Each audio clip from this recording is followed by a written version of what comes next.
පුතාලා වැඩ පටන් ගමු. කතා නවත්තන්න මේ අපි අද පාඩමේදී අද පේපර් එකේදී අපි ප්‍රශ්න පහක් කතා කරනවා. පළවෙනි ප්‍රශ්නේ තියෙන්නේ පුතා භාග පාඩමෙන්. ඔයාලා සුපුරුදු විදියට දන්නවා පළවෙනි ප්‍රශ්නය භාග. දෙවෙනි එක පරිමිතිය හා වර්ගඵලය. පරිමිතිය හා වර්ගඵලය. තුන්වෙනි එක බදු හා ප්‍රතිශත.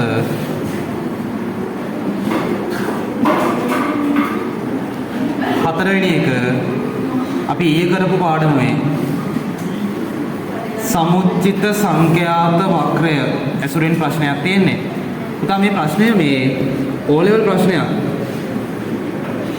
මේ ප්‍රශ්නේ O level විභාගයේ දෙවිච්ච ප්‍රශ්නයක්. අවසාන එක සම්භාවිතාව. හරි. මේ ප්‍රශ්න පහ තමයි අපි කතා කරන්නේ.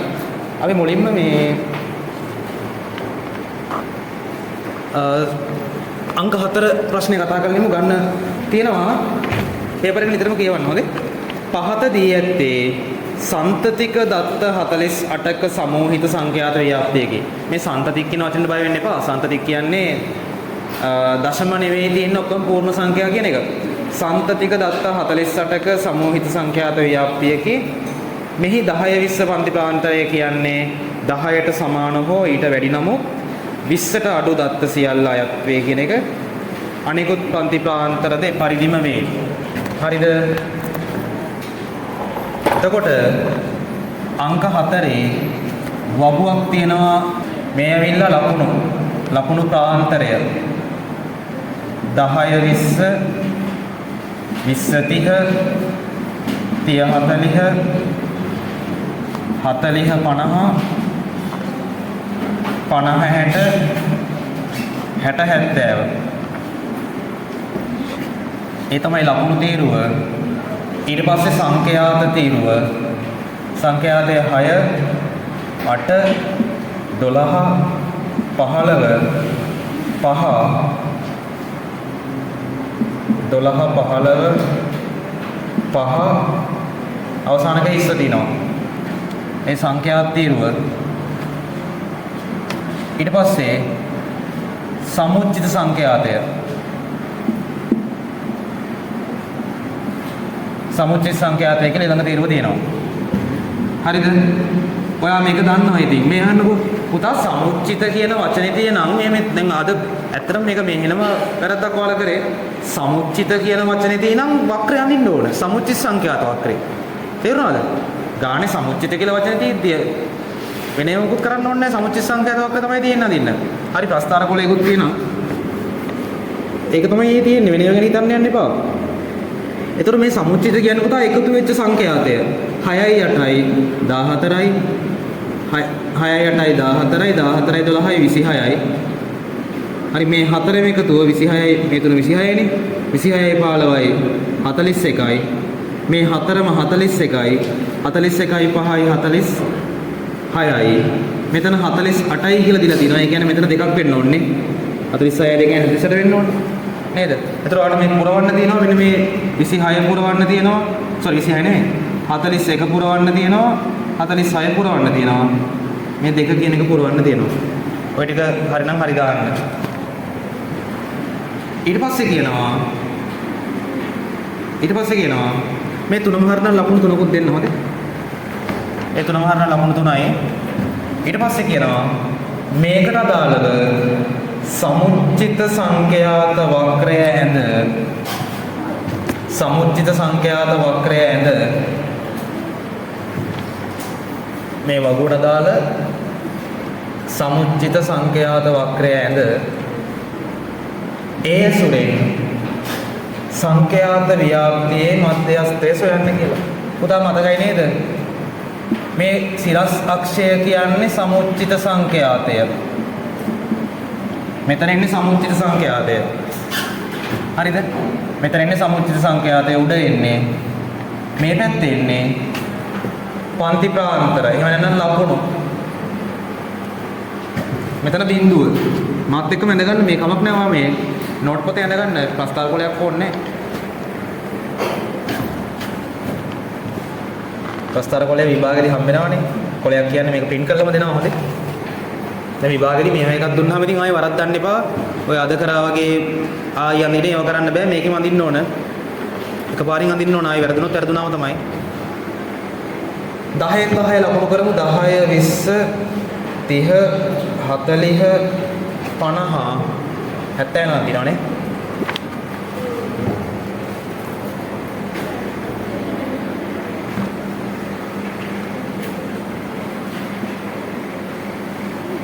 පනහ 60 70 හරි ඔහොම තියෙනවා. ඒ තමයි ලකුණු. උඩටත් එහෙමයි. උඩටත් අපි 10 20 දාගමු මට ලේසි. 10 5 10 දාගත්තත් කමක් නැහැ උඩට නම්.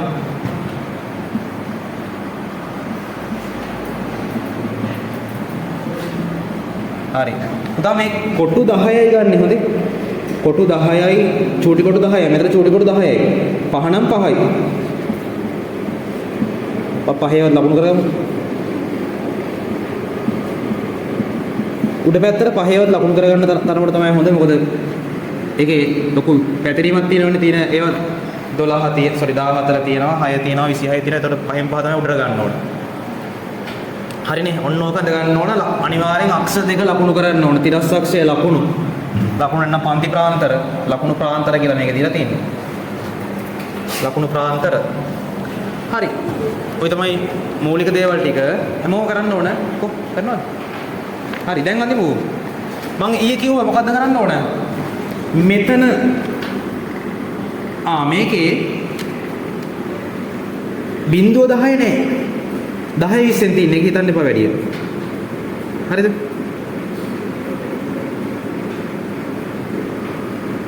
දහය 20 තියෙන්නේ 20 6 ලකුණු කරන්න. 20 6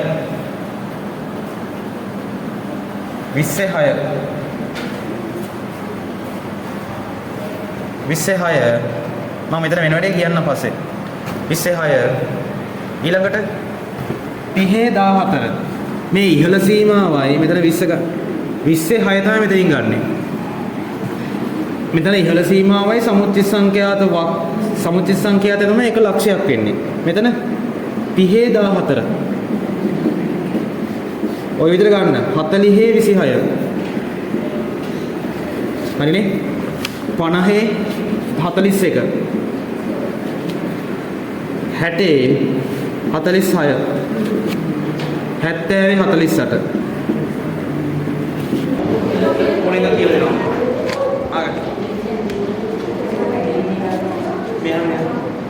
දැන් මේකේ හරිද? මම ගන්න විනා කරනවා නේද? දැන් මෙතන බිංදුව 10 පන්ති ප්‍රාන්තරයක් නැහැ. ඒතර අපි හැමදෙස්සම ගන්න මේ ඉහළ සීමාව 20 26 නේ පටන් ගන්න. 26 නේ පටන් ගන්න. හරි. ඊළඟට 30 14 දැන් මේක අපිට බිංදුවේ 10 පන්ති ප්‍රාන්තරයක් දීලා නැහැ නේද? එතකොට අපි බිංදුවේ පටන් ගන්නෑ. පටන් ගන්න ඕනේ මෙන්න මෙතනින්. හරි. ඒක අවුච්ච එක හොඳයි අපට. මෙතනින් දැන් පටන් ගන්න ඕනේ. හේතුව අපිට මෙහානකො අපිට මෙතන බිංදුවේ 10 කියන එකක් දුන්නා අපිට බිංදුව ගන්න පුළුවන්. දැන් 20ට 6ක් දී උඩ තිබ්බනම් මේ කවුද ඉන්නවනේ? බිංදුවේ 10 නේ තියෙන්න ඕනේ. අහගන්න මම කියන්නේ උඩ තිබුණා නම් අතිශේවත් බිංදුවේ 10 නේ තියෙන්න ඕනේ. එතන ගන්නේ 10 කවුද 10 තමයි ගන්න ඉහළ සීමාව 10 විතරක් නේ ගන්න. හරි. එතන 10ට සංඛ්‍යාතයක් නැහැ. 10 බිංදුව. මෙතනින් පටන් ගන්න පුළුවන්. මෙතනින් පටන් ගන්න උඩට යන්න. එච්චර තමයි මෙතන. මෙතනින් පටන් ගන්නෙ.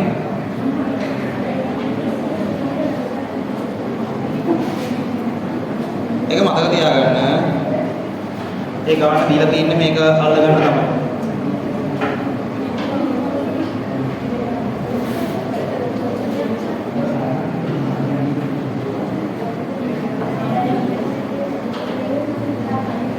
හරි දැන් හරි. හරි. ඊපස්සේ කියනවා දැන් හරි ප්‍රශ්න කරයි. ඒ ඇසුරෙන් සංඛ්‍යාත ව්‍යාප්තියේ මධ්‍යස්ථය ලබා ගන්න. පුතා මධ්‍යස්ථය කියන්නේ මොකද්ද? මෙතන ඉන්නවා 48 දෙනෙක්. හරිද? ලකුණු තියෙන 48 දෙනෙක් ඉන්නවා. ඔක්කොම මේ දින ලකුණු පුතා මේ පේපර් එකකට දීපු ලකුණු ඔය ගත්තා මේ තියෙන්නේ. ලකුණු 40 ලකුණු ගනිපු කට්ටිය ඉන්නවා 48 දෙනෙක්. මේ කට්ටිය පෙළ ගැස්සුවාම මැද ඉන්න එක්කෙනාගේ ලකුණු තමයි යහන්නේ. මධ්‍යස්ථය කියන්නේ ඒක. දැන් ඔයාලා සෙට් එක උස පිළිවෙලට පෙළ ගැස්සුවා. ඔයාලගේ උසෙහි මධ්‍යස්ථය කියන්නේ හරිද? උසෙහි මධ්‍යස්ථය කියන්නේ මැද ඉන්න එක්කෙනාගේ උස.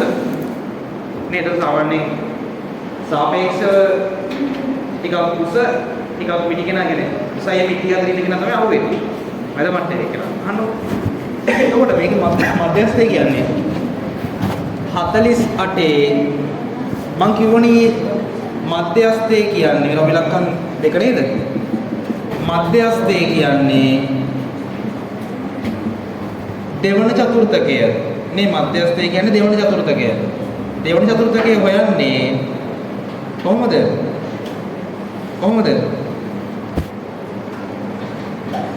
මතකයිද? දෙවන චතුර්ථකය කියන්නේ 4න් 2 කියලා කිව්ව මතකයිද මම? 4න් 2 ගුණ කිරීම n වන සංඛ්‍යාව. මතකයිද? q1 නම් 4න් 1, q2 නම් 4න් 2, q3 නම් 4න් 3. මේ 4න් 2 කියන්නේ පුතා දෙකෙන් එකම තමයි. ඒ කියන්නේ n කියන්නේ දත්ත ගණන. මේ අහන්න. ඊ කිව්ව මතකද? දත්ත ගණන 30ට වැඩි නම් මේක n කියලා. දත්ත ගණන 30ට අඩු නම් n දන එක. මතකයිද?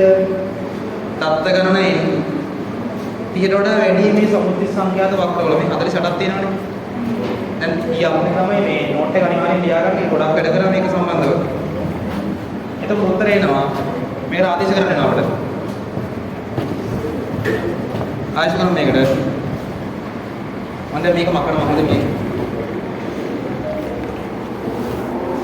රටික මකනවා මේක.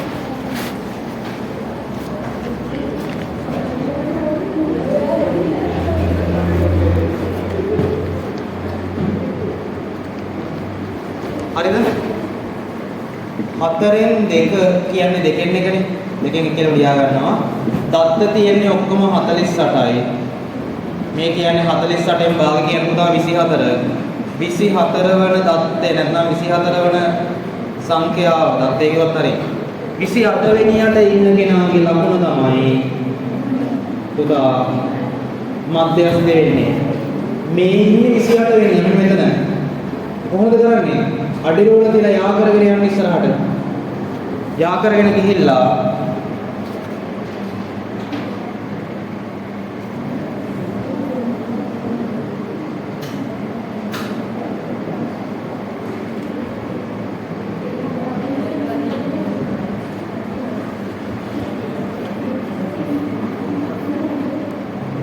මේ ඉන්නේ 28 වෙනියා අඩිරෝල තියාගෙන යා කරගෙන ගිහිල්ලා පල්ලම් බහින්න. කීය දෙන්නේ? මගේ හරි පරිමාණය නෑ කීය දෙන්නේ? ලකුණු කීය දෙන්නේ යාගේ? හා? 28 වෙනියා ඉස්සරහට ගිහිල්ලා පල්ලම් බහින්න. කීය වගේ දෙන්නේ? 24 වෙනි. 24 වෙනියා ඉස්සරහට ගිහිල්ලා පල්ලම් බහින්න. 30 ගණනක් එන ඇත්තේ. මෙන්න මෙතන ලකුණු එන්නේ. කීය දෙන්නේ?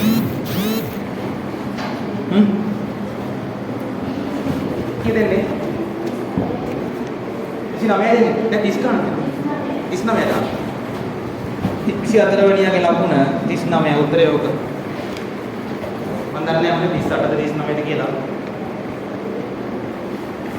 මේ තියෙන පුතා ඉන්න කට්ටිය ටික පෙළගස්සලා 48 දෙනෙක් ඉන්නවනේ දත්ත.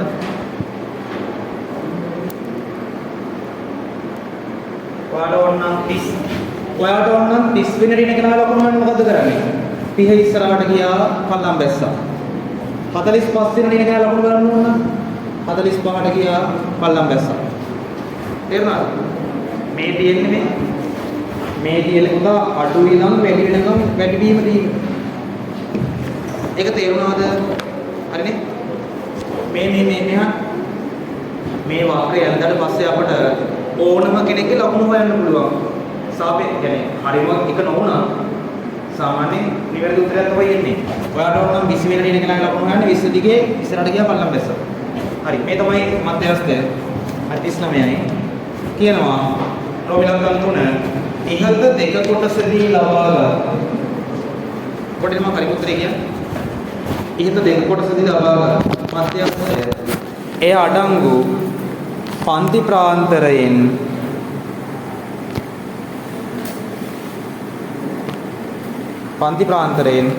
පන්ති ප්‍රාන්තරයේ මධ්‍යගයෙන් කොපමණ අපගමනය වේද? හරි පුතාවල කියපේක හරි 38 හෝ 39 මේක 38 වෙන්න පුළුවන් 39 වෙන්න පුළුවන් දෙකම හරි හරිය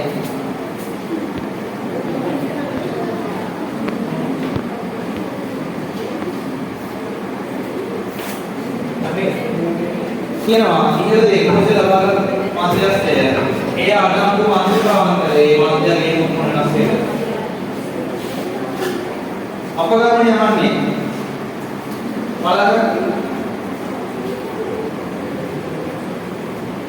මේ ආවෘතිය 39 මෙතන මේ පන්ති ප්‍රාන්තරයේ මොකද? 30 පන්ති ප්‍රාන්තරයේ මධ්‍යගය කියන්නේ 35. අන්නේ ලැබිච්ච උත්තරේ 30 පන්ති ප්‍රාන්තරයේ මධ්‍යගයේ කොපමණ අපගමනය වේ? අපගමනය කියන්නේ මෙලෙස 39 35 කඩු කරාම උත්තරේ 4යි. අපගමනය කියන්නේ වෙනස් වීම. මේ අඩංගු පන්ති ප්‍රාන්තරයේ මධ්‍යගයේ ආපෝත්තරේ කොපමණ අපගමනය වේ? දෙක අතර වෙනස අහන්න. උත්තරේ 4යි.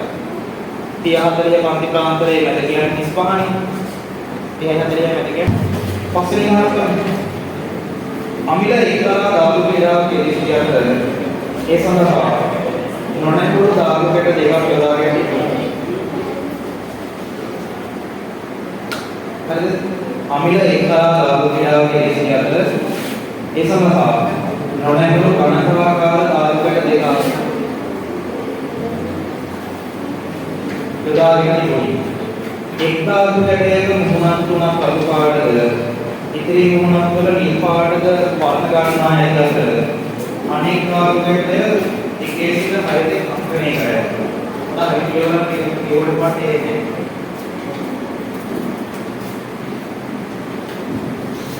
අපිට එක්තරා ධාතු කටයක ඒ සඳහා ධාතු කට දෙකක් දාගෙන තියෙනවා. එක් ධාතු කටයක මුහුණක් තුනක් කළු පාටයි ඉතිරි මුහුණක් නිල් පාටයි. අනෙක් ධාතු කටය එකේ සිට 6 දෙක අංකණය කරනවා. ධාතු කැට දෙකක් තියෙන්නේ. එකක් අංක දාලා කියන්නේ 9ටම පැති 6. අනිත් එකේ පැති පාට කරලා තියෙනවා. පැති 3ක් ගමු. 3ක් නිල්. පැති හරි ඊපස්සේ කියනවා.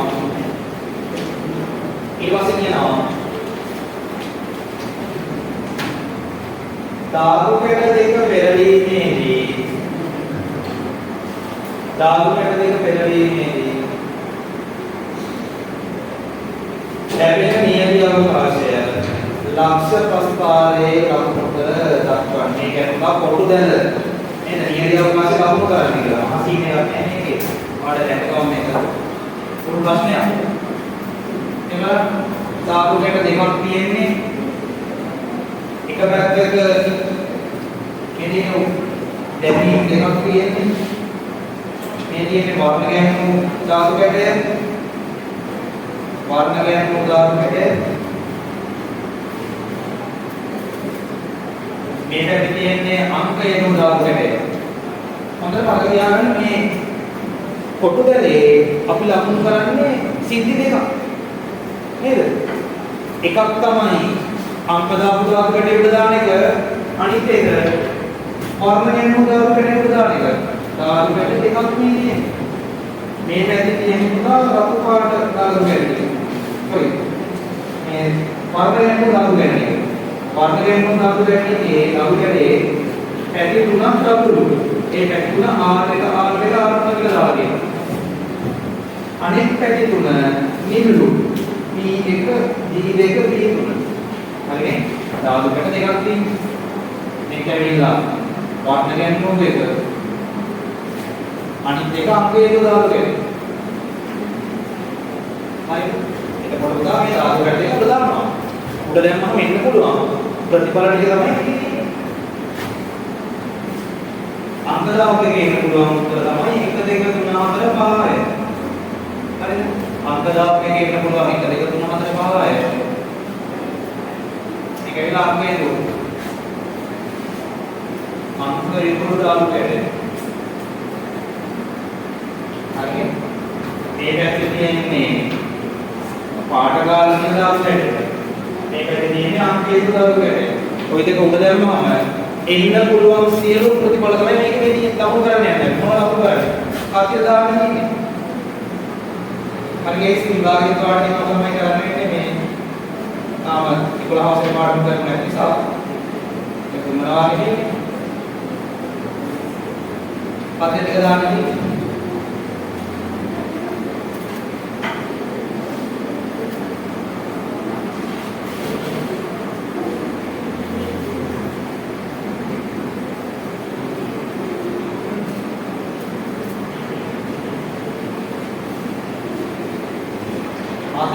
ඒක කරගන්න ඕන මොනවා බලන්න දැන්. ඔතන ඉලා ඉන්නවා.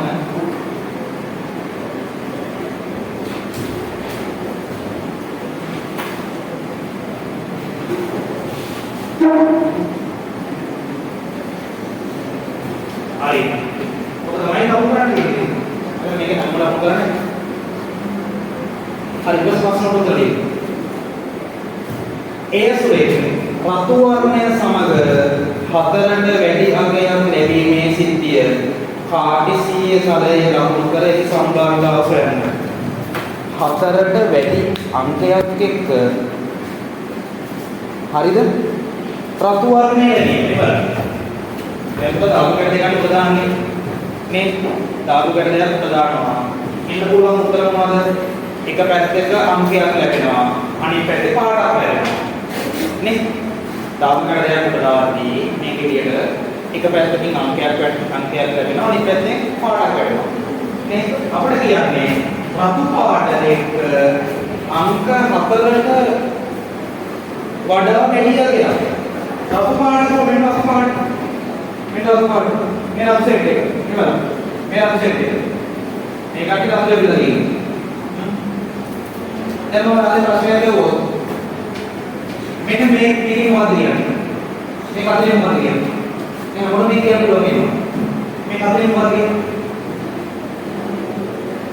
වර්ණ කියන්නේ උදාහරණ දෙකේ රතු ලැබෙනකොට ආර්ථිකය රතු ලැබෙනකොට අංකයේ උදාහරණ දෙකේ තුන ලැබිලා නේද මේක කියන්නේ මොකද මේකේ නිල් පාට ලැබෙද්දී අංකය පහ වෙනවා ඔය උත්තර දෙකනේ තියෙන්නේ එක පැත්තකින් පාඩක් ලැබෙනවා අනිත් පැත්තෙන් අංකයක් ලැබෙනවා පැහැදිලිද ඒක අපි අහන්නේ අංක 4ට වඩා වැඩි කෙනෙක් ලැබෙන්නවත් ඕනද අතු පාඩ වෙන්නවත් ඕනද 4ට වඩා වැඩි රතුයි කියන්නේ මෙන්න මේකේ මහරිය ඔක නේද 4ට වැඩි කිව්වම 4යි නේ රතු වර්ණය සමග 4ට වැඩි අගයක් ලැබීමේ සිද්ධිය කාර්යසීය තලයේ ලකුණු කර එහි සම්භාවිතාව කරන්නේ ඔක තමයි 4ට වැඩි සිද්ධිය රතු වෙනකොට ඒකේ සම්භාවිතාව අහන්නේ මොකක්ද උත්තරේ නොමිලක්ම මොකද මේකද ඔව් දෙකද ඔක්කොම කීයද අතිද ප්‍රතිඵල ඔක්කොම වෙන්න පුළුවන් එකකට වෙනස් 36ක් 36 තමයි මේ 6යි 36න් 6යි 36න් 6යි කියන්නේ මේක සරල ගාම 6 එකයි උත්තරේ 6 එකයි කොහොමද හරිද අපිට යන්නේ මේ සමහර හරි පස්සේ දැන් ඉතින් කොටු දෙක ඉවරයි ඊට පස්සේ රුක්ස ගන්න 3 අංක යෙදූ ධාතු කැටයේ ඔද්දේ සංඛ්‍යාවක් ලැබීමේ බලාපොරොත්තු වෙන ඔහු මෙම ක්‍රීඩාව කළේ නම් ඒ සඳහා ලැබෙන නියතිය දී ඇති රුක්සටහන දීර්ඝ කර එම ශාඛා මත සම්භාවිතා දැක්වීමෙන් මේ සම්පූර්ණ කරනවා. රුක්සටහන දීලා නැහැ අද. නේද? රුක්සටහනේ භාගයේ ඉන්නේ. වැඩ කරලා දෙන්න පුළුවන් විදිහට.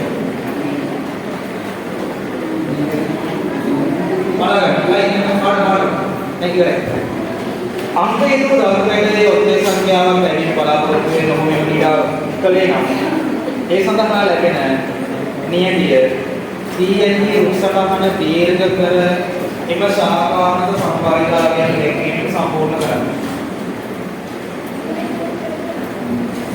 ඉබලුණා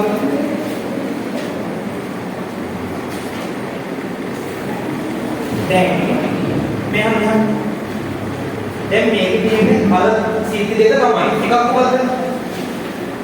පාට තියෙන ධාතු කැලේ උඩ දාන එක. මේ තමයි වාදන යන මූල ධාතු කැලේ. මේක තේරුම් ගන්න. එක ආවද කරලා. අර උඩ දානවා. මේ නම් තියෙනවා. රතු පාට තියෙන්නේ 6යි 3යි. නිල් පාටයි 3යි. හරිනේ. දැන් මේ තමයි වාදන යන මූල ධාතු කැලේ. අනිත් ධාතු කැලේ බලන්න. අනිත් ධාතු කැලේ බලන්න. අංකයේ ධාතු කැලේ. පුතා ඉතින් එයා මෙහෙම දෙන්න ඕනේ. මේ තමයි අංකයේ ධාතු කැලේ. සිද්ධිද කොහොමයි ගන්නේ? අංකයේ ධාතු කැලේ. අංකයේ ධාතු කැලේ.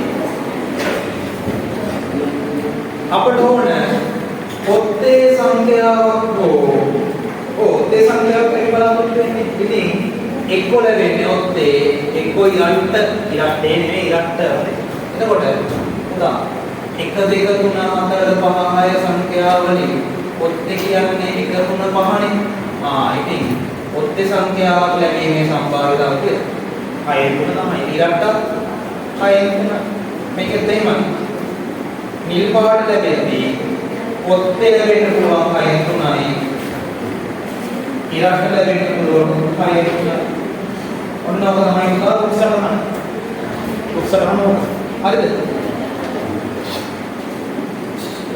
හරි. රෝමිලා කරන් හතරද? රෝමිලා කරන් හතරේ යනවා. හරිද? හතරේ යනවා. ඔබ අගිනවල උත්සාහන ඇසුරේ ඔත්තේ සංඛ්‍යාවක් ලැබීමේ සම්භාවිතාව ඔත්තේ සංඛ්‍යාවක් ලැබෙන්න පුළුවන් විදිහ මොනවද? රතු පාටත් එක්ක ඔත්තේ ලැබෙන්නත් පුළුවන්. නිල් පාට ලැබෙන අතරේ ඔත්තේ ලැබෙන්න පුළුවන්. මේ ඔත්තේ ලැබෙන්න පුළුවන්. එක්ක රතු පාට ලැබිලා ඔත්තේ ලැබෙන්න පුළුවන්. එක්ක වර්ණකයන් මුද්‍රාවක් කැටේ නිල් පාට ලැබිලා අංකයේ මුද්‍රාවක් කැටේ ඔත්තේ ලැබෙන්න පුළුවන්. එතකොට පුතා ඔත්තේ ලැබෙන්න පුළුවන් සම්භාවිතාව කියන්නේ මෙන්න මේ අතු සෙට් එකේ එකතු. මේ දෙන්නගේ එකතු කරන්නේ මේ දෙන්නගේ සම්භාවිතාව ගන්න කොහොමද? ගුණ කරලා. නේද? ගුණ කරලා කියන්නේ 6න් 3 ගුණ කිරීම. 6න් 3 කියනවා රතු එක්ක ඔත්තේ ලැබීමේ සම්භාවිතාව. එයාට එකතු කරනවා නිල් පාටත් එක්ක ඔත්තේ ලැබීමේ සම්භාවිතාව. එයාට එකතු කරනවා නිල් පාටත් එක්ක ඔත්තේ ලැබීමේ සම්භාවිතාව තමයි කියන්නේ. 6න් 3 ගුණ කිරීම 6න් 3 එයාට එකතු වෙනවා 6න් 3 ගුණ කිරීම 6න් 3 මේ මොකක්ද මේ රතු එක්ක ඔත්තේ මේ කියන්නේ රතු එක්ක නිල් එක්ක ඔත්තේ හරිනේ අතු වල සම්භාවිතාව ගන්න කරලා අපිට ඔත්තේ සංඛ්‍යාවක් ලැබෙන්න පුළුවන් විදි දෙකයි එක්ක රතු පාට එක්ක ඔත්තේ නැත්නම් නිල් පාට එක්ක ඔත්තේ උත්තරේ ගන්න මොකද 6 වරක් 36යි 3 වරක් 9යි 6 වරක් 36යි 3 වරක් 9යි 36 උත්තරේ 18 එකයි 18 දෙකයි දෙකෙන් එකයි දෙකෙන් එකයි පුතා මේක ඇත්තටම එක පාට ගන්න පුළුවන් දෙයක් කියලා මම කියන්නේ කියන්නේ වීඩියෝ එක පොඩ වෙලා ගියා සරල කරන්න. දැන් දැන් ලකුණු දෙන්න. මම විභාගෙ දැන් මේ එක ළමයි මම සරල කරන්නේ නැත්තේ. මෙහන්න. දැන් මේ මෙතනින් ළමයි නේද සරල කරන්නේ නැතුව ඉන්නේ. සරල කරන්න. හරි සුරංග ගන්න. සුරංගකට අයත් නිවසක වාර්ෂික තක්සේරු වටිනාකම රුපියල් 20000යි. ඉන් 10%ක වාර්ෂික වරිපණම් බද්දක් කෙවිය යුතුය. කෙවිය යුතු වාර්ෂික වරිපණම් බද්දක් නෙදී. වරිපණම් කියවන්නේ අපි නගර සභා සීමාවකට හෝ කාර්ය සභා සීමාවකට අපේ ආයතන වලින් සපයන සේවා වෙනුවෙන් අපෙන් යම් මුදලක් අය කරනවා ඒක බද්දක් කෙවිය තමයි අය කරන්නේ. නේද? මේ සුරංගගේ නිවසේ වාර්ෂික වටිනාකම තක්සේරු වටිනාකම රුපියල් 20000යි. රුපියල් 20000යි.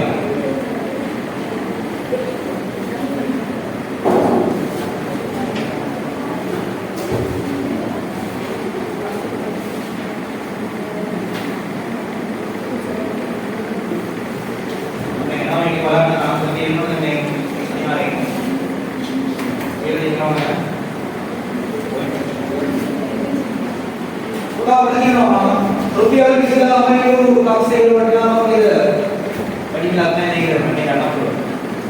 හරිද? ඒකේ 10% වාර්ෂික වරිපණම් කියනවලු. එතකොට 20000කට 10% කියනවා කියන්නේ මොන කරලා ගන්න තියෙන 100%යි. නේද? බින්දු දෙකකට බින්දු දෙක අපේනවා මොන කරලා තියෙනවද?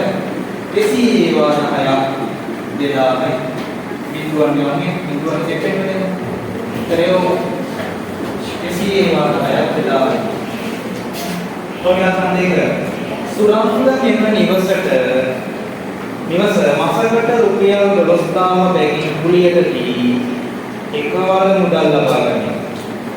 පරිපණම් බදු මුදල ගෙවූ පසු නිවසේ අලුත් පැදියා කටයුතු සඳහා 40000 කියලා කරයි. මේ බලන්න සුරංගමේ ගෙදර කුලියට දෙනවලු.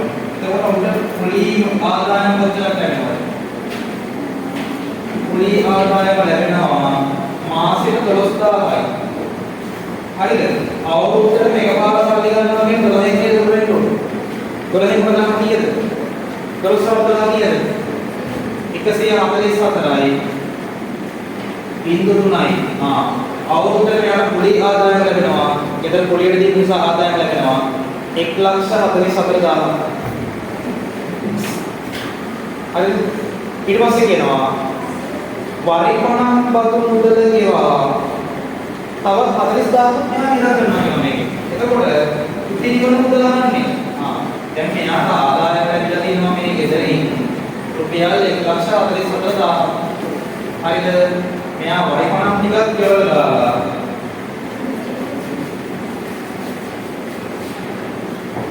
මේ ගාන චුට්ටි අවුලක් තියෙනවා මොකද අපේ ගාන යන්නේ ඒතරේ බිඳුවක් අඩු වෙලා තියෙනවා. මේක කරන්නේ නැහැ මම හිතාගෙන. මේක 20000 වෙන බෑනේ අතට ගෙදර ගවන්න දානවා. නේ? මෙයා මේ කුලියට දෙන්නේ කොහොමද ලොක්කාරනේ? 1000 කියලා අපිට ලොක්කාර කුලියට දෙන්නේ. නේ? උන්ට අපේ 8000 මේ ගන්න තියෙනවා. මේ ගෙදර වටන වල අවුරුද්ද දෙකක්. ඔයගොල්ලෝ දින බිඳුවක් මේකට ඒක කරලා තියෙනවා. මම හිතන්නේ ඔය කමන්නේ ගන්න ප්‍රමාණය මේ පරිපණම් කියනවා රුපියල් 2000ක්. තව 40000ක් වියදම් කරනවා.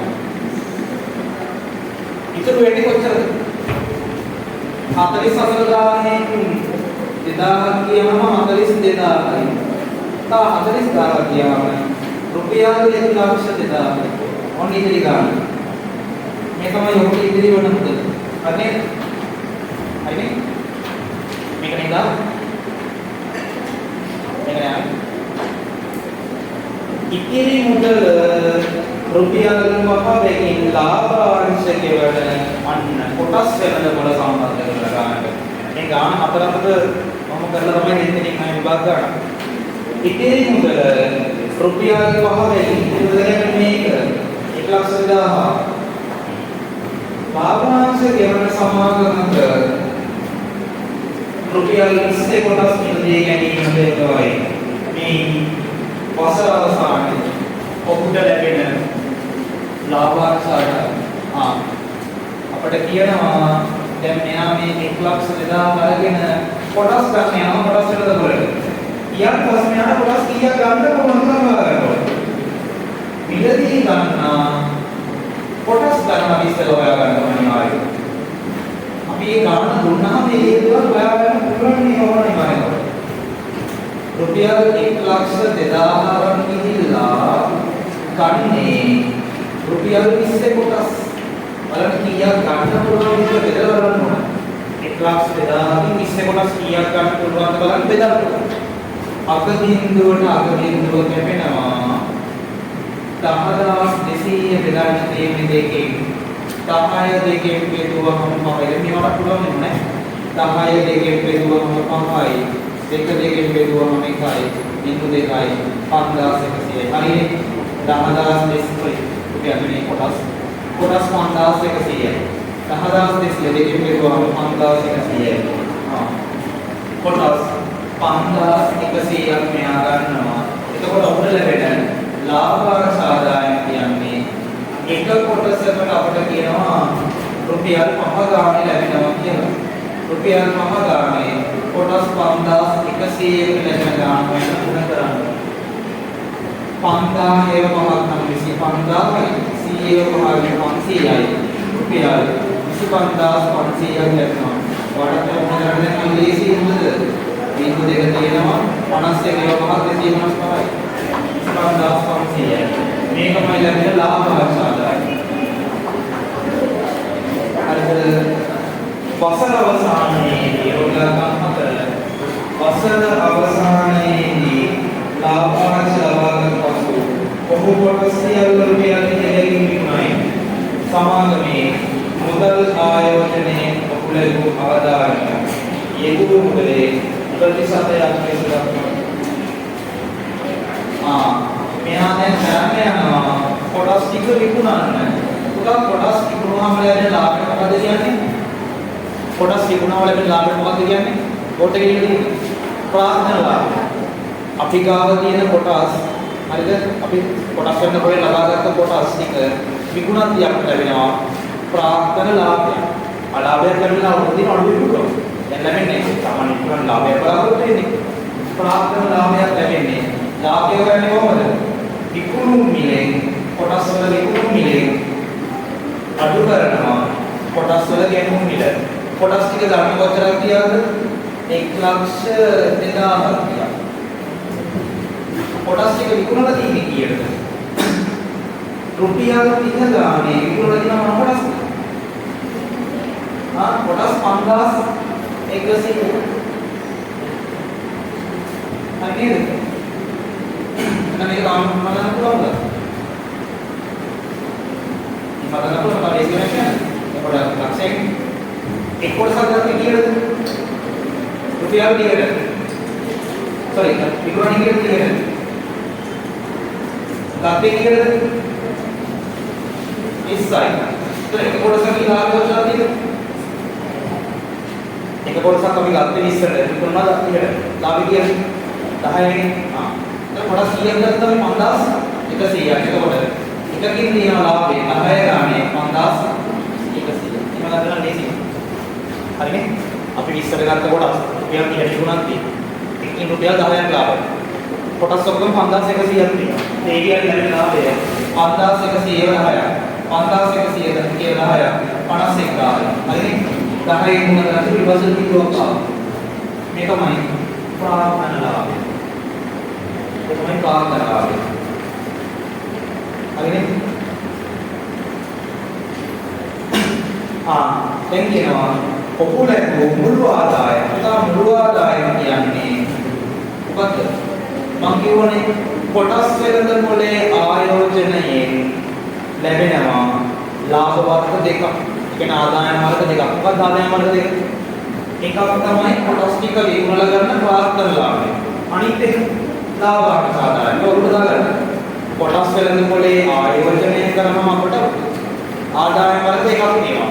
එකක් ලාභාංශ ආදායම අනිත් එක ප්‍රාර්ථන ලාභය. එතකොට ලාභාංශ ලැබුණ 25,500ක් ප්‍රාර්ථන ලාභය ලැබුණ 52,000 මුළු ආදායම කියන්නේ මේ දෙකේ එකතු. 25500යි 51000 එකතු. ඒ කියන්නේ 25000 51000 76500යි. අපෙන් අහන්නේ ඕක නෙවෙයි. ඔයාලට මම මොකද අහන්නේ? යෙදූ මුදලේ ප්‍රතිශතයක් දක්වන්න කියනවා. නේද? මේ ආදායම යෙදූ මුදලේ ප්‍රතිශතයක් ලෙස දක්වන්න කියනවා. ඔක යෙදූ මුදල 1,00,000 එදා නේද? ඔක යෙදූ 1,00,000 නේද? හරි? 1,00,000 යෙදුවේ ඔහුට ආදායම මට තාම විශ්වාසයක් නැහැ. එයාගේ විශ්වාසය නෙමෙයි. රුපියල් ලක්ෂයක් දාලා 60,000 අවුරුද්දකින් 60,000 ලක්ෂයක් දාලා වැඩිපුර 60,000 මෙලස කොහොමද යන්නේ? මෙලස කොහොමද යන්නේ? මේ වැඩිපුර වන්න ගන්න 60,000 පොඩි. ප්‍රශ්නයක් විදිහට බලන්න 100 100 ගුණ ගන්න. හරි. මොකක්ද මේ දෙන්නේ කියනවා? විදුහක් කියන්නේ එද කියන්නේ මේ විදුහ කියනවා 7650 100 දෙකෙන් කීයද 7650 100 දෙකෙන් බෙදලා කීය දෙන්නේ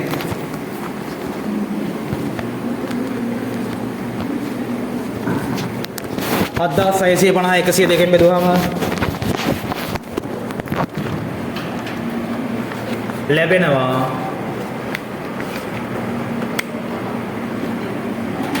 කීයද පුතා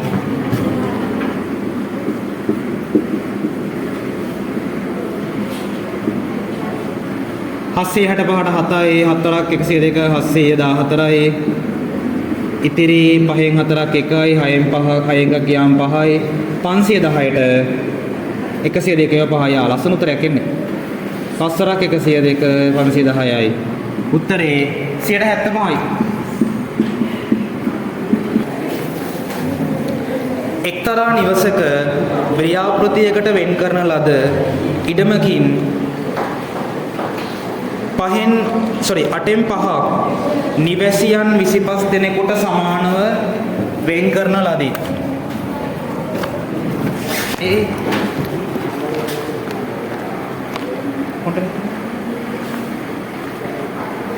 එක්තරා නිවාස ව්‍යාපෘතියකට වෙන් කරන ලද ඉඩමකින් 8න් 5ක් නිවැසියන් 25 දෙනෙකුට සමානව වෙන් කරන ලදී. ඉතිරි කොටසින් 3න් 2ක් මංමාවත් සඳහා වෙන් කරන ලදී. මුලින් අහනවා නිවැසියන් සඳහා වෙන් කිරීමෙන් පසු ඉතිරි කොටස භාගයක් ලෙස දක්වන්න. පුතා මේ බලන්නකෝ. ඉඩමක් තියනවලු. ඉඩමෙන් 8න් 5ක් වෙන් කරනවලු නිවැසියන් 25 දෙනෙකුට. 8න් 5ක් වෙන් කරා කියන්නේ ඉතිරිය හරිද? ඉතිරි කොටසේ භාගය කියන්නේ කීයද? 8න් 5ක් වෙන් කරා නම් ඉතිරිය කොච්චරයිද? 8න් 3යි. හරිම ලේසි ප්‍රශ්නයක් කියවලා තින්නේ. හරිනේ? වැඩි බය වෙන්න එපා භාග ගන්නට. ඔක්කොම ටික නිකන් ඔළුවේ දාගෙන එකපාරට මඤ්ඤන් වෙලා රොමිලක් එකටවත් උත්තර නොලිය යන්න එපා. හරිද? එකින් එක යන්න. දැන් මේකට උත්තර නොලියුවා නම් ඉතින් හරිම අපරාධයක්. 8න් 5ක් වෙන් කරාලු නිවැසියන්ට ඊටු ටික කොච්චර දහනවා 8න් 3යි මංමාවත් සඳහා වෙන් කරනවා කියනවා ඉතිරි කොටසින් 3න් 2ක් මෙන්න මංමාවත් සඳහා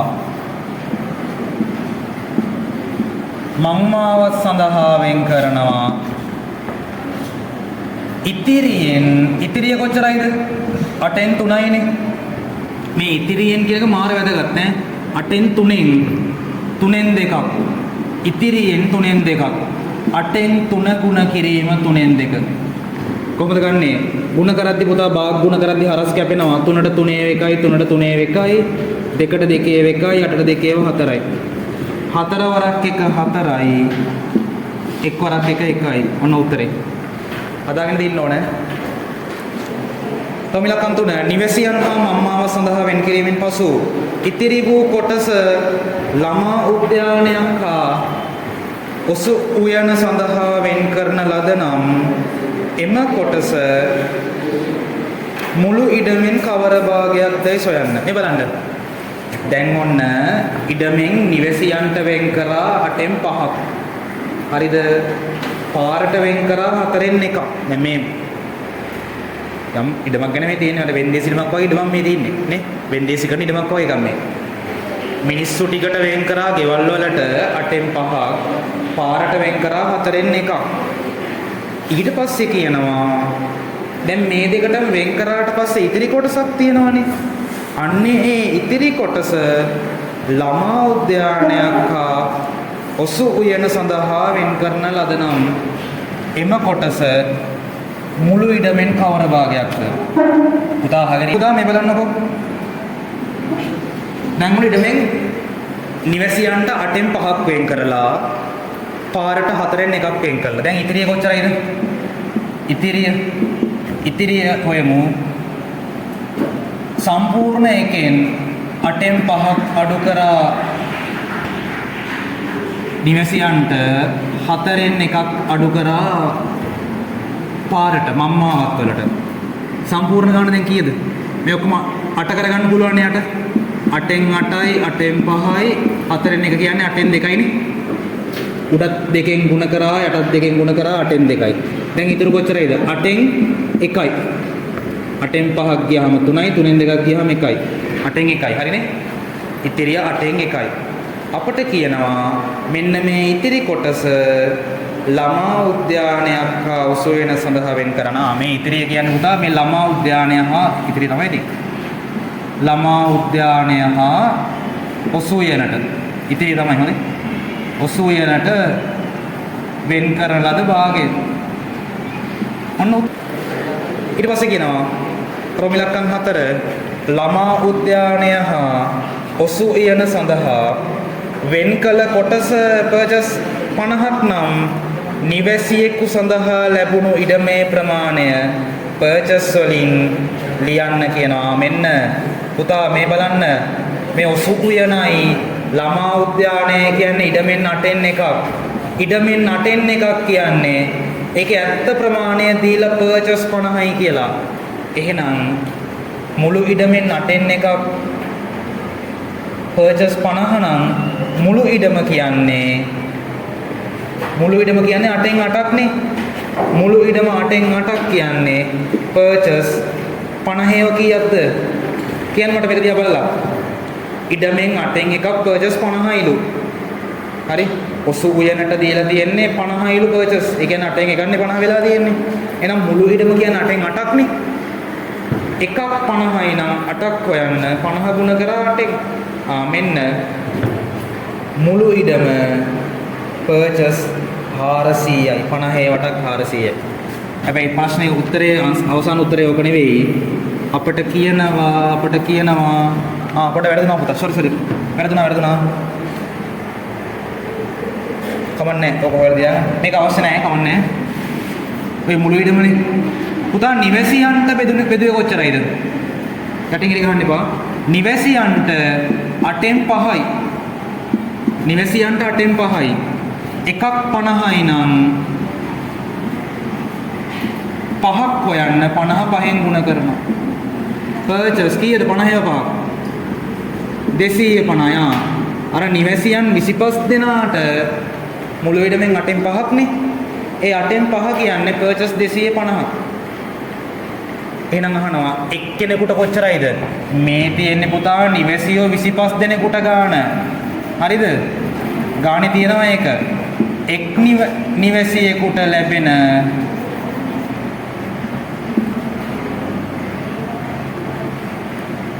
එක් නිවැසියෙකු සඳහා ලැබෙන ඉඩම කියන්නේ කොච්චරයිද එහෙනම්? මේ 8න් 5 කියන්නේ නිවැසියන් 25 දෙනාටම හම්බෙන ගාන 250යි. හරිද? පර්චස් 250යි පර්චස් කියලා ලියමුනේ. පර්චස් 250යි 25ටම. එහෙනම් එක්කෙනෙකුට හම්බෙන ගාන ගන්න 25න් බෙදන්න ඕනේ. 250 25න් බෙදුවම කීයද? 25ට 25 එකයි 25ට 25 එකයි 10යි. උත්තරේ එක්කෙනෙකුට පර්චස් 10යි. හරිනේ පර්චස් 10ක් වගේ සාමාන්‍යයෙන් ඔය වෙන්දේසි ඉඩම් වල තියෙන පර්චස් 10 කෑල්ලක තියෙන. උත්තරේ පර්චස් 10යි. දෙවෙනි ගාන රූපයේ දැක්වෙන්නේ PQRS ලෝහ තහඩුවකට QR විස්කම්භය වනසේ අර්ධ වෘත්තාකාර ලෝහ තහඩුවක්. QR විස්කම්භය වනසේ අර්ධ වෘත්තාකාර ලෝහ තහඩුවක් සම්බන්ධ කර ඇති ආකාරයයි. අපිට කියනවා ලෝහ තහඩුවේ පරිමිතිය PQRS ලෝහ තහඩුවේ පරිමිතිය 66 නම් PS ධාරයේ දිග සොයන්න.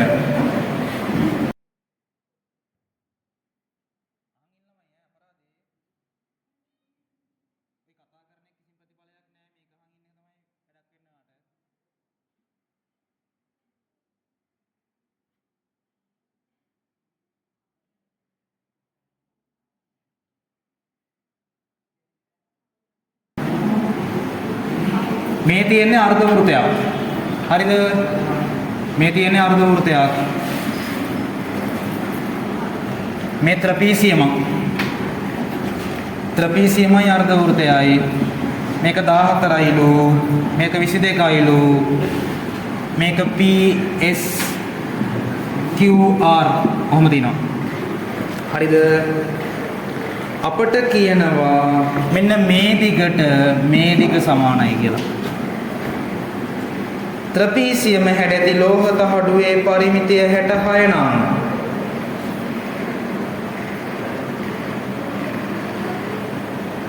හරි ලේසි. ත්‍රපීසියම කියන්නේ මෙන්න මෙයා නේද? ත්‍රපීසියම මෙයානේ.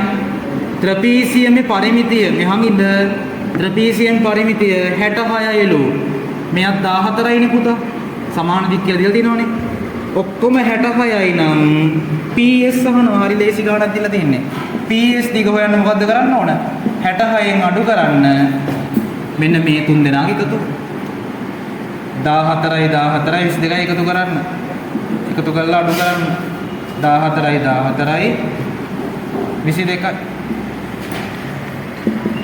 66න් අඩු කරන්න මේ තුන් දෙනාවම මේ තුන් දෙනා අඩු කරාම ලැබෙනවා මෙයාව 14යි 14යි 28යි 28යි 22යි 50යි 66න් 50ක් අඩු කරාම 16 ඔන්න උත්තරේ. PS දිග 16යි. PS දිග 16යි. හරිනේ? ඊට පස්සේ කියනවා ආරෝප ඉලක්කම් දෙක අර්ධ වෘත්තය සමග සම්පූර්ණ ලෝහ තහඩුවේ පරිමිතිය. මේ දැන් මේ අපට දුන්නේ පුතා මෙන්න මේ ටිකේ පරිමිතිය තමයි මේ දුන්නේ. දැන් අහනවා සම්පූර්ණ ලෝහ තහඩුවේ පරිමිතිය සම්පූර්ණ එක්කිනාගේ වටේ දිග. සම්පූර්ණ වටේ දිග හොයද්ද මෙයා ඕනේ නැහැ. අපිට මොන ටිකද? මෙයයි මේ වක්‍ර දිගයි, චාප දිගයි, මේ දිගයි මෙයයි. දැන් මෙයා හොයා ගන්න ඕන. මොකද්ද හොයාගන්නේ අපි? චාප දිග. රොමිලක්කන් දෙකේ හොයාගමු. චාප දිග එනම් වක්‍ර කොටසේ දිග. මේ තියෙන්නේ අර්ධ වෘත්තයක්. ඒ කියන්නේ කේන්ද්‍රික ඛණ්ඩයක් නේද? කොහොමද කේන්ද්‍රික ඛණ්ඩයක් හොයන්නේ? 2πr ගුණ කේන්ද්‍රික ඛණ්ඩයක මේ දිග හොයන්නේ 2πr ගුණ කිරීම 360 θ. දෙක ගුණ කිරීම 5 කියන්නේ 7න් 22යි. අරය කීයද? මේක 14 මේ විස්කම්භය. අරය 7යි එහෙනම්. අරය 7යි 360න් අර්ධ වෘත්තයක් නිසා 180යි. මෙතන 180 වෙන කොහොනේ තියෙන්නේ? 7ට 7 කැපෙනවා. 7ට 7 එකයි 7ට 7 එකයි 180ට 181යි 360ට 182යි. දෙකට දෙක කැපෙනවා. දෙකට දෙක එකයි දෙකට දෙක එකයි ඔක්කොම කැපිලා යනවා. උත්තරේ 22යි සෙන්ටිමීටර තමයි මෙන්න මේ දිග. වක්‍ර දිග 22යි සෙන්ටිමීටර. ඉතින් අපෙන් අහන්නේ පරිමිතිය අහන්නේ. පරිමිතිය කීයද? මෙන්න මේ වටේ දිග. PS හෙව්වනේ දැන් 16යි කියලා. 16යි 14යි 22යි 22. මෙන්න මේ හතර එකතු කරා. කීයද එන්නේ? මේ හතර එකතු. මුළු තහඩුවේ පරිමිතිය අහන්නේ. 14 එකතු කිරීම 22 එකතු කිරීම 22 එකතු කිරීම 14 22 22 16. 16. කීයද? 80. එච්චර නේද? එච්චර නෑ නේ. 70 ගණන් කියනනේ. කීයද? 78යි. 22යි sorry 22යි 22 44යි. 44යි 16යි 60යි 60යි 14යි 74යි. 74යි. හොඳයි. අර්ධ වෘත්තාකාර ලෝහ තහඩු කොටසේ වර්ගඵලය. මෙන්න මෙයාගේ වර්ගඵලය අහනවා. මේ අර්ධ වෘත්තයක වර්ගඵලය අහන්නේ. අර්ධ වෘත්තයක වර්ගඵලය හොයන්නේ කොහොමද? වර්ගඵලය නම් 5r වර්ග නේ. වටේ දිග නම් 2πr ගෙන්න යන්නේ. වර්ගඵලය නම් 5r වර්ගය. වර්ගඵලය ගැන අයත් කරගන්න ඉඩ ප්‍රමාණය, පැතිරලා තියෙන ඉඩ ප්‍රමාණය. 5r වර්ග ගුණ කිරීම 360න් ඊට. හරි, ඔකට ආදේශ කළ ගන්න උත්තරේ 7න් 22 r කියන්නේ 7යි. r වර්ග වෙනකොට 7 වරක් 7 360න් 180. සුළු කළ ගන්න කීයක් එනවද? 77ක්ද? 77 දෙන්නේ. 77ක් එන්න ඕන. සුළු කළ ගන්න 4 7 කපලා ඒ ටික මම ඔයා කරගන්න ඕනේ. මේ දැන් මේක ලියන හැටි මේ 20 වෙනි පාර්ට් විතර. ඔය මේ ටික. ඔක හදනව නම් තරම් අපි මේ ඉලක්කම් ටික දාලා ඔක ලියන හැටි 20 වෙනි පාර්ට් විතර. 77යි වර්ග සෙන්ටිමීටර. අර්ධ වෘත්තාකාර ලෝහ තහඩුවේ වර්ගඵලය මෙන් 4 ගුණයක වර්ගඵලයක් සහිත QR සහ SR දිග වෙනස් නොවන ත්‍රපීසියමේ හැඩය වෙනත් ලෝහ තහඩුවක් කපා ගන්නේ නම් එහි PQ දාරයේ දිග අපිට කියනවා අර්ධ වෘත්තාකාර ලෝහ තහඩුවේ වර්ගඵලය වගේ 4 ගුණයක් සහිත QR සහ SR දිග වෙනස් නොවන මම මේක මකනවා හොඳේ. හොඳ ගානක් තිය අන්තිම කොටස මම කියලා දෙන්න එකක්. වර්ගඵලය මේ වගේ 4 ගුණයක් වෙනවලු. QR දිගයි SR දිගයි වෙනස් වෙන්නේ නෑලු. මේ දෙක වෙනස් වෙන්නේ නෑලු. මෙන්න SR 14යි 14යි නේ තිබ්බේ.